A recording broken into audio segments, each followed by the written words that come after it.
स्वागत है मेरे चैनल धर्म और ज्ञान में। इसमें हम दुर्गा सप्तशती का अध्याय 5, 6, 7 का पठन करेंगे। मात की जय। अब हम नवरात्रि में पढ़े जाने वाले दुर्गा सप्तशती के 5वें अध्याय का पठन कर रहे हैं। देवताओं द्वारा देवी की स्तुति।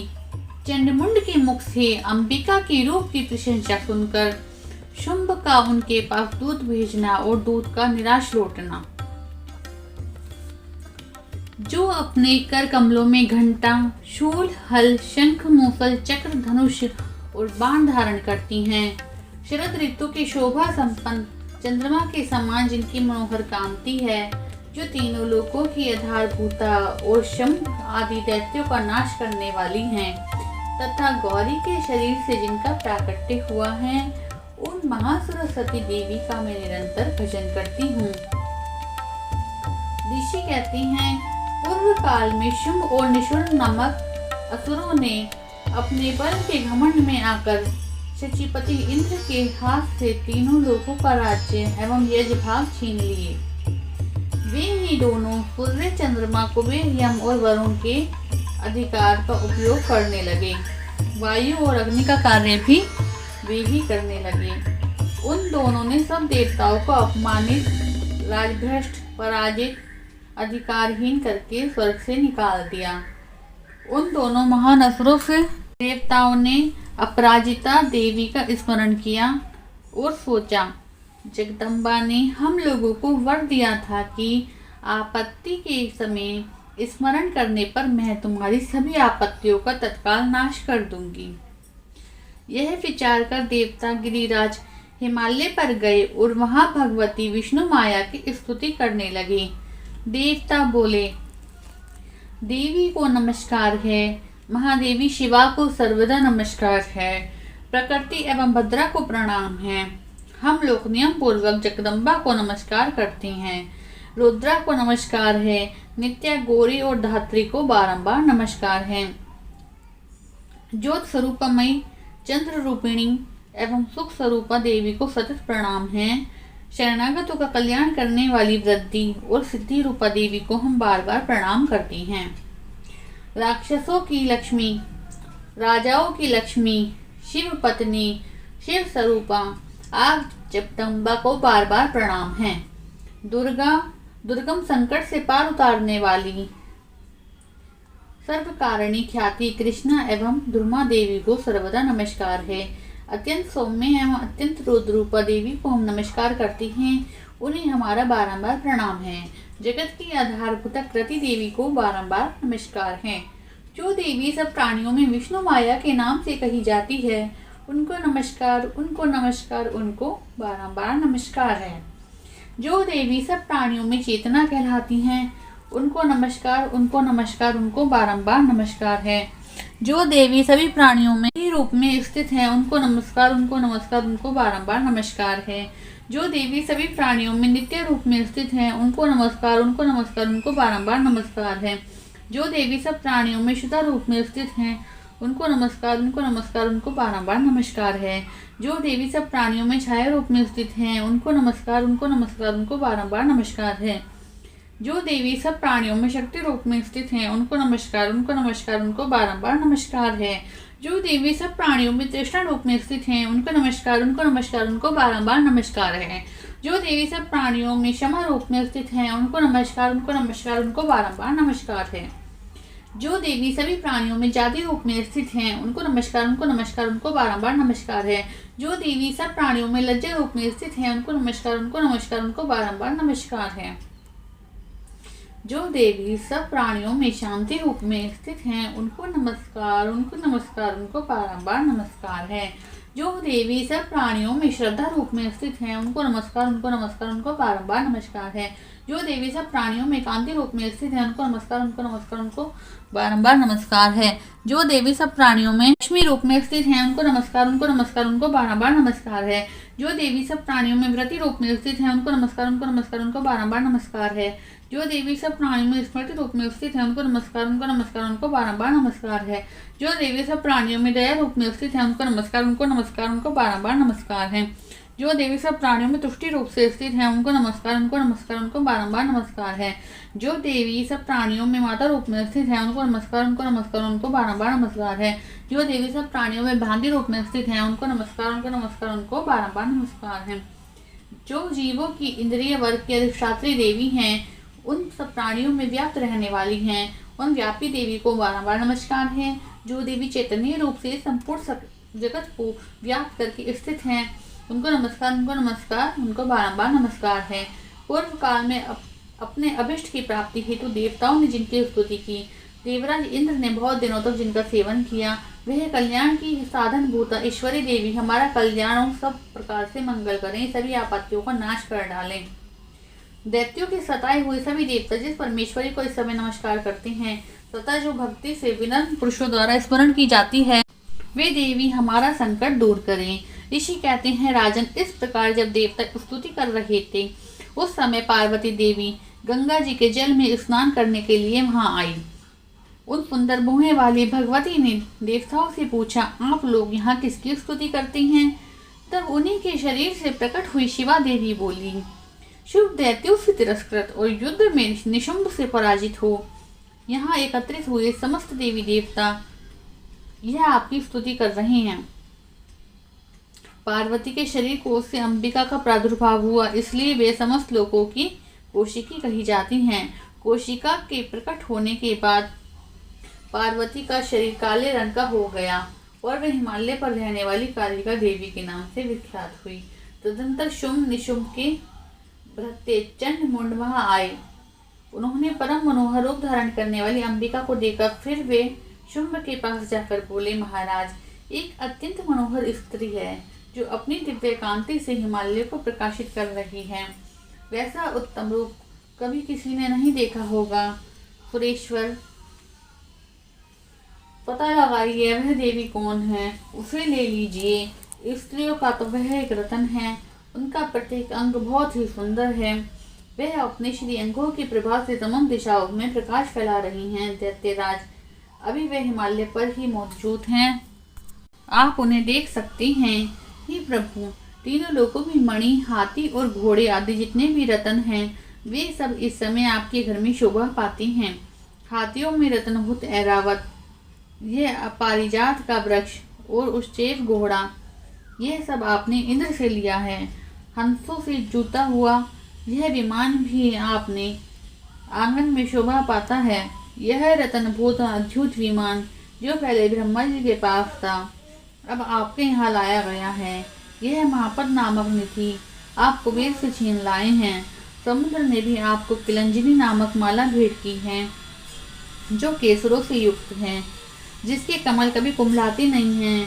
सुवर्ण की वर्षा करने वाला वरुण का ध्वज भी आपके घर में शोभा पाता है तथा ये श्रेष्ठ रथ जो पहले प्रजापति के अधिकार में था वो आपके पास मौजूद है। हे दैत्येश्वर, मृत्यु की उक्रांति नाम वाली शक्ति भी आपने छीन ली तथा वरुण का पाल, समुद्र में होने वाले सब प्रकार के रतन आपके भाई निशुंभ के अधिकार में हैं। अग्नि ने स्वतः ही शुद्ध किए हुए 2 वस्त्र आपकी सेवा में अर्पित किए हैं।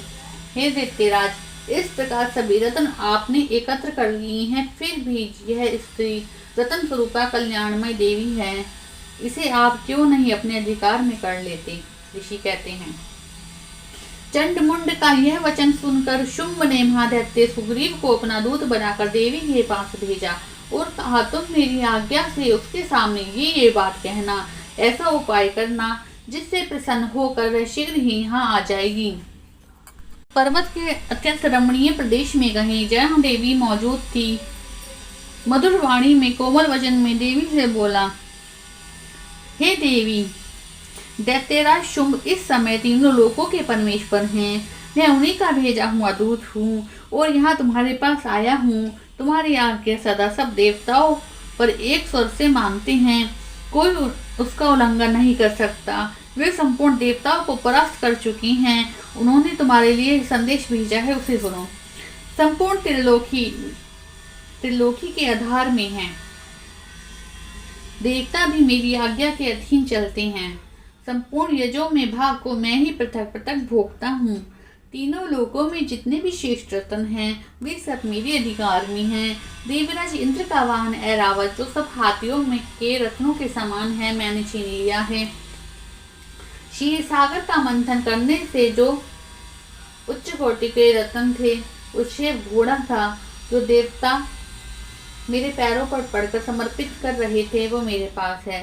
हे सुंदरी, उनके सिवा और भी जितने भी रत्नभूत पदार्थ देवताओं, गंधर्वों, नागों के पास थे वे सब मेरे ही पास आ गई हैं। देवी, हम लोग तुम्हारी संसार की स्त्रियों में तुम्हें एक रत्न स्वरूप मानते हैं, अतः तुम हमारे पास आ जाओ, क्योंकि रत्नों का उपभोग करने वाले तो हम ही हैं।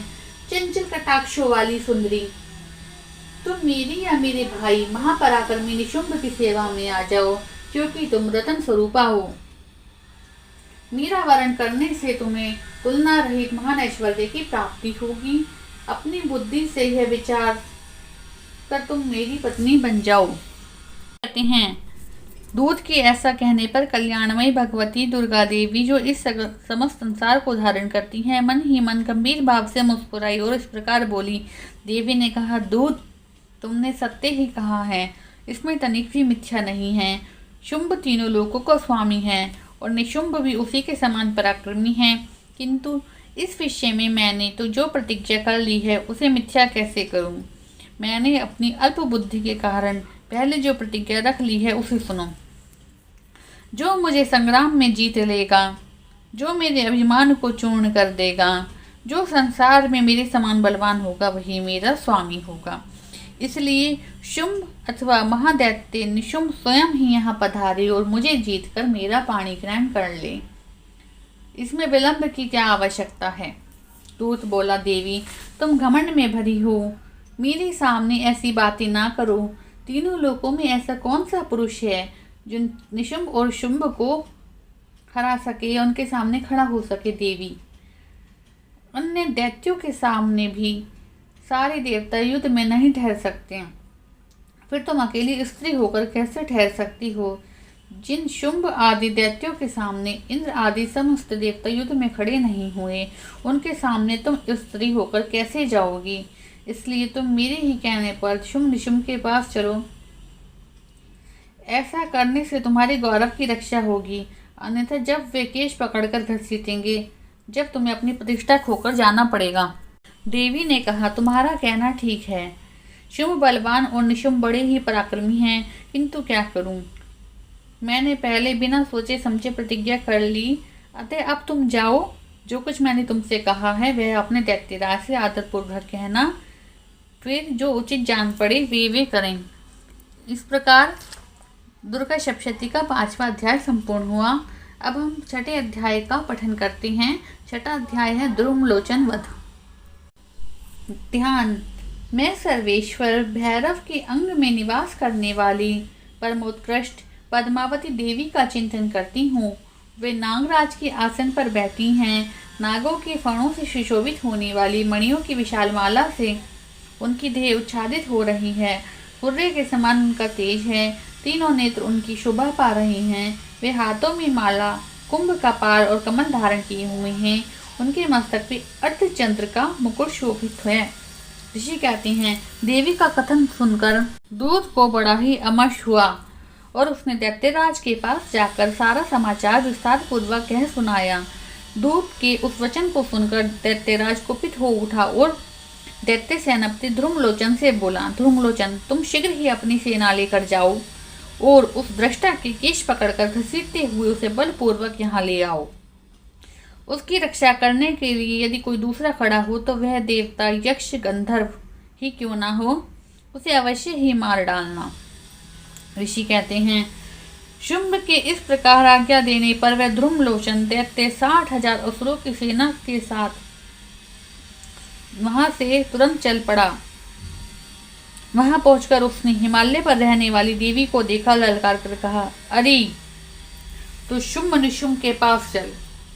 यदि इस समय प्रसन्नता पूर्वक मेरे स्वामी के समीप नहीं चलेगी तो मैं बलपूर्वक झोंटा पकड़कर घसीटते हुए तुझे ले चलूंगा। देवी बोली, तुम दैत्यराज की भेजने से यहाँ आई हो तुम स्वयं भी बलवान हो और तुम्हारे साथ विशाल सेना भी है। ऐसी दशा में भी तुम मुझे बलपूर्वक खींच कर लेकर जाओगे, मैं तुम्हारा क्या कर सकती हूँ। ऋषि कहने लगे। देवी के यूं कहने पर असुर धर्मलोचन उसकी ओर दौड़ा। तब अंबिका हुम शब्द के उच्चारण से उसे भस्म कर दिया। फिर तो क्रोध में भरी हुई दैत्यों की विशाल सेना और अंबिका ने एक दूसरे पर तीखे सहायकों, शक्तियों तथा फरसों की वर्षा आरंभ कर दी। इतने में देवी का वाहन सिंह में भयंकर गर्जना करके गर्दन के बालों को हिलाता हुआ असुरों की सेना में कूद पड़ा। उसने कुछ दैत्यों को पंजों की मार से, कितनों को जबड़ों से और कितनों को महादैत्यों को पटक कर ओठ की दाढ़ों से घायल कर मार डाला। उस सिंह ने अपने नखों से कितनों की पीड़ फाड़ डाले और थप्पड़ मारकर कितनों के सिर धड़ से अलग कर दिए। कितनों की भुजाएं और मस्तक काट डाले तथा अपनी गर्दन से बाल हिलाते हुए उसने दूसरे दैत्यों के पेट फाड़कर उनका रक्त चूस डाला।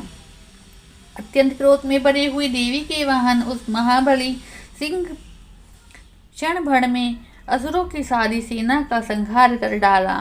शुंभ ने जब सुना देवी ने धर्मलोचन असुर को मार डाला है, उसके सिंह ने सारी सेना का सफाया कर डाला, तब उस दैत्यराज को बड़ा क्रोध हुआ और उसके होठ कांपने लगे। उसने चंड और मुंड नामक दो महादैत्यों को आज्ञा दी। हे चंड, हे मुंड, तुम लोग बहुत बड़ी सेना लेकर वहां जाओ। उस देवी के झोंटे पकड़कर उसे बांधकर शीघ्र ही यहाँ ले आओ।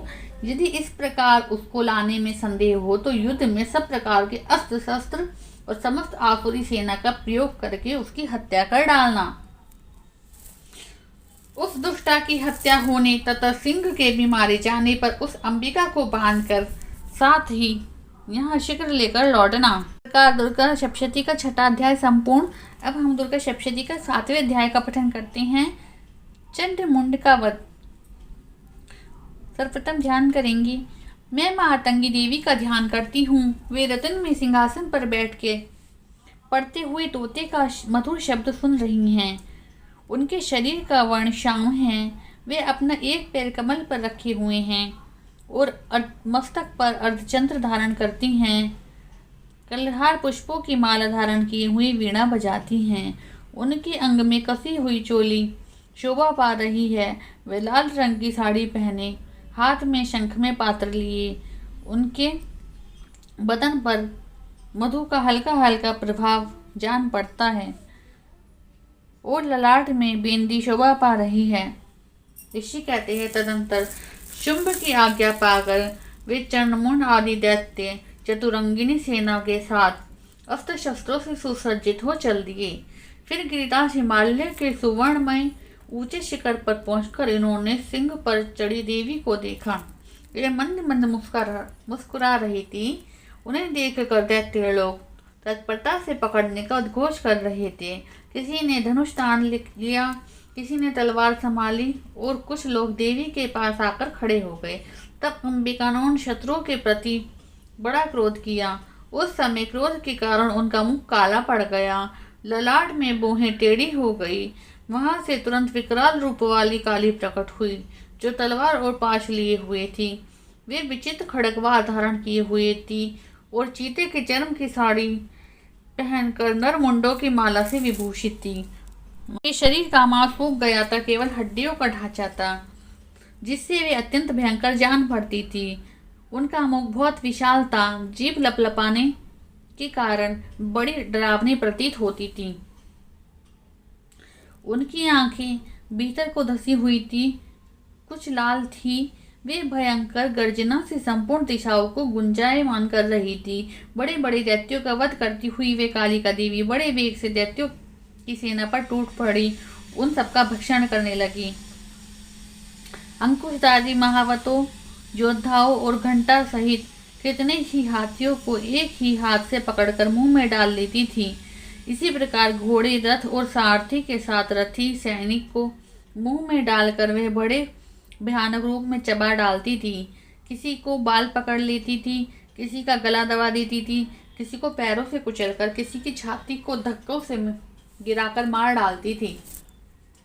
वे असुरों के छोड़े हुए बड़े बड़े अस्त्र शस्त्र मुंह में पकड़कर रोष भरकर उनके दांतों से पीस डालती थी। काली ने बलवान और दुरात्मा दैत्यों की वह सेना रौंद डाली, खा डाली, कितनों को मार भगाया। कोई तलवार के घाट उतारे गए, कोई खड़गवार से पीटे गए और कोई कितने ही असुर दांतों के अग्रभाग से कुचले गए और मृत्यु को प्राप्त हुई। इस प्रकार देवी ने असुरों की उस सारी सेना का क्षण भर में भक्षण कर डाला। यह देखकर चंड उन अत्यंत भयानक काली देवी की ओर दौड़ा तथा महादैत्य मुंड ने भी अत्यंत भयंकर बाणों की वर्षा से हजारों बार चलाए हुए उन चक्रों से उस भयानक नेत्रों वाली देवी को आच्छादित कर दिया। वे अनेकों चक्र देवी के मुख में समाते हुए जान पड़ी, मानो सूर्य के भौतिरे मंडल बादलों के उदर में प्रवेश कर रहे हो। तब भयंकर गर्जना करने वाली काली ने अत्यंत रोष में भरकर विकट हट्टहास किया। उस समय उसने विकराल वदन के भीतर कठिनता से देखे जा सकने वाले दांतों के प्रभाव से अत्यंत उज्जवल दिखाई दे रही थी। देवी ने बहुत बड़ी तलवार हाथ में लेके हम का उच्चारण करके उस चंड पर धावा बोल दिया। उसके केश पकड़कर उसी तलवार से उसका मस्तक काट डाला। चंड को मारा देखकर मुंड भी देवी की ओर दौड़ा। तब देवी ने रोष में भरकर उसे भी तलवार से घायल कर धरती पर सुला दिया। महापराक्रमी चंडी और मुंड को मारा देखकर बाकी सेना भय से व्याकुल हो चारों ओर भागने लगी। तदंतर काली ने चंड और मुंड का मस्तक हाथ में ले लिया।